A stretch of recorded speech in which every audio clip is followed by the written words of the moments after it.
શહીદ ભગતસિંહ ભારતના એક મહાન સ્વતંત્રતા સેનાની હતા, જેમણે ભારતની સ્વતંત્રતા માટે પોતાનું સંપૂર્ણ જીવન સમર્પિત કરી દીધું. તેમનો જન્મ અવિભાજ્ય પંજાબ જિલ્લાના પ્રતિના લાપનપુર જિલ્લાના બંગાળ ગામમાં એક શીખ કુટુંબમાં થયો હતો. તેમના પિતાનું નામ સરદાર કિશનસિંહ અને તેમના માતાનું નામ વિદ્યાવતી કૌર હતું. ભગતસિંહના પિતા સરદાર કિશનસિંહ અને કાકા અરજીતસિંહ પણ સ્વતંત્રતા સેનાની હતા. આથી ભગતસિંહ પણ સ્વતંત્રતા સેનાની બનવા આકર્ષિત થયા.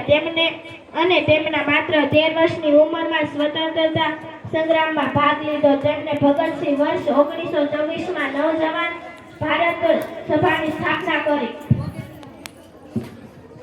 સ્વતંત્રતા સંગ્રામ દરમિયાન ભગતસિંહ દ્વારા ખૂબ પ્રસિદ્ધ ઇસ્લામ જિંદાબાદનો નારો આપવામાં આવ્યો, જેનો અર્થ ક્રાંતિકારીની જય હો. ભગતસિંહ 17 ડિસેમ્બર 1928માં લાહોરમાં અંગ્રેજ અધિકારી જેપી સાન્ડર્સની હત્યા કરી. તેમના પછી ભગતસિંહ બટુકેશ્વર દત્તબા સાથે મળીને 8 એપ્રિલ 1929ના બ્રિટિશ સેન્ટ્રલ એસેમ્બલીમાં બોમ્બ ફેંક્યો હતો.